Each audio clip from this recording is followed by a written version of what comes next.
Today's story comes from Father Mike in Melbourne, Australia. He had a near-death experience that helped him understand God was calling him after a terrible tragedy changed everything. I was a young man when everything changed. I was brought up in a Catholic household, but would I call myself religious? Absolutely not. My mother and sister were the ones that went to church. I went during the major holidays, but I was interested in looking at the pretty girls at church, rather than paying attention to the sermon.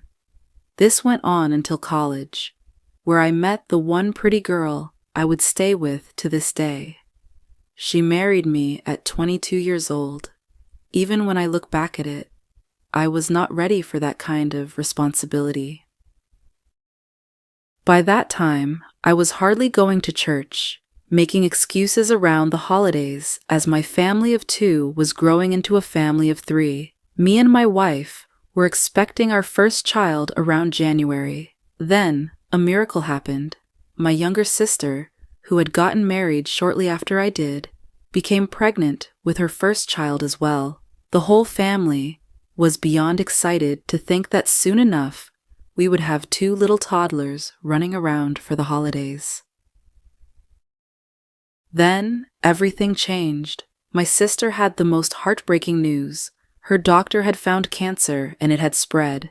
They gave her an option: terminate the pregnancy and start chemotherapy and radiation right away, or risk losing both my sister and the baby until my sister gave birth.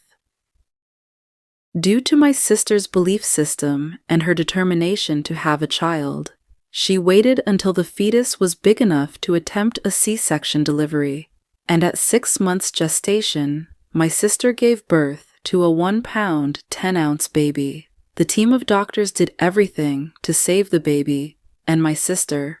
Right away, the doctors recommended starting treatment for the cancer, but after 2 months, my sister's struggle with cancer was over. What happened in the hospital as I saw her actively dying was nothing short of a miracle, and changed my belief system from that point forward. My sister was unconscious for the days prior to her death. I knew the time was coming, and I knew she felt me there, even though she couldn't respond to anything I said. My mother had the priest come and pray for her, and my whole family was there at different points, in and out of the hospital, saying their goodbyes and praying for her. Her baby was still in the NICU and had gained another pound.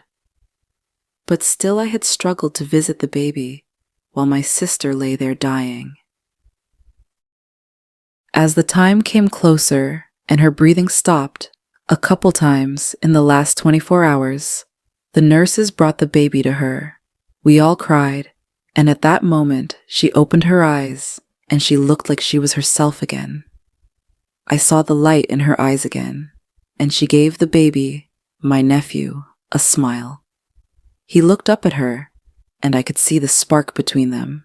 It was indescribable.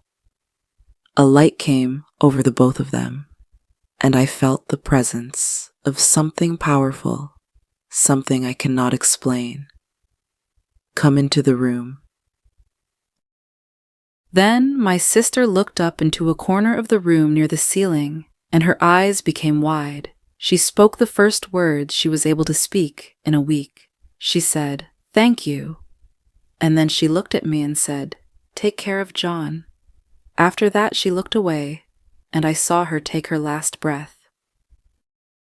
My sister died December 14th, 2003. She left behind a little baby boy, my nephew John, who I believe is a little miracle. Except he's not so little anymore. He towers over me at 6 feet 3 inches tall and weighs well over 200 pounds. He is the most inspiring person I know, and a gift from my sister and God. My sister's sacrifice to make sure he had a chance at life was what inspired me to become a priest. I have no doubt in my mind that she saw something that was in the room with us, only she could see it, and it gave her the peace she needed to let go of this life. She was saying thank you to someone or something that had come to take her from this life into what I believe is heaven. I choose to believe that it was an angel that came to reassure her that John would be okay, so that she didn't have to suffer any longer. She is what I think of when I hear the sacrifices mothers do for their children. My journey to become a priest started after that moment. First, it was speaking at the funeral mass, and then I attended every mass held for my sister on the weekends that followed. I kept getting signs along my path to become a priest afterwards. One such event happened when I was thinking of going back to school to get a master's degree, and I had not thought about seminary as an option yet, but I knew I wanted to help the sick and suffering in some way.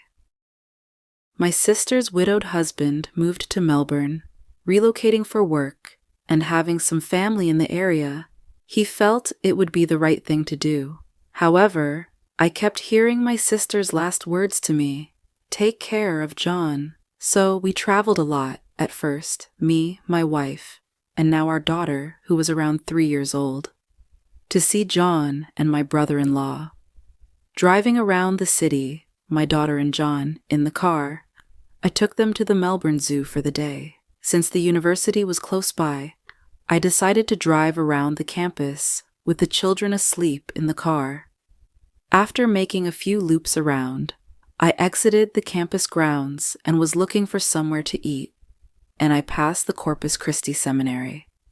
As I was passing it, I had this strong pull towards it, and John, 2 years old, who had woken up but had not made a noise the whole time, looked at the seminary and pointing at it, he kept repeating, "Mama, Mama!" I looked back at him, and then again. He looked at me and said, "Mama there." I went back to my brother-in-law's house, and I told him the story and my wife, and he had told me John had never said, "Mama there," although he has looked at pictures of her and had said, "Mama." The hair on the back of my neck stood up, and I felt peace. That had been my sign. I felt it, John felt it, and I had no doubt I was being led there. Me and my wife decided to relocate to Melbourne as well, and I entered the seminary and took my vows while balancing being a new father to my own toddler, as well as a second father to my sister's son. Eventually, John came to live with us after his father felt we had more to offer him in a stable household, while he traveled a lot for work. My mind always goes back to that day my sister dies, more often than I would have thought almost 22 years later. It feels like yesterday, and the image of my sister with her baby, as well as that feeling of angels being there in the hospital room. There are moments when I feel like I want to give up, when life becomes stressful, when I question how I wound up where I am today. But then I remember those moments, and a feeling of peace comes over me, and I know that I was led down this path. I have had the honor of delivering sermons now for 18 years. I have prayed over the bodies of those actively dying in the hospital, in hospice, and from the homes of the dying, including personal friends. I have never had an experience like the one I had with my sister, but I've felt the presence of God and angelic beings that can't be seen, only felt during those last moments of life. In some cases, I have seen and felt the presence of the devil, as well in some instances that have made me even more aware that light and darkness exist in the forms of the devil and God. I want those who have listened to my story to know that there is hope after grief. God and the devil exist, and whatever your faith may be, know that if you close your eyes and listen, you will find that God is there with you, and you just have to be willing to open your heart to hear Him. Thank you for watching. If you're intrigued by the mysteries of the mind, subscribe for more deep dives into the unknown, and don't forget to hit the thumbs up button. Until next time, keep questioning the world around you.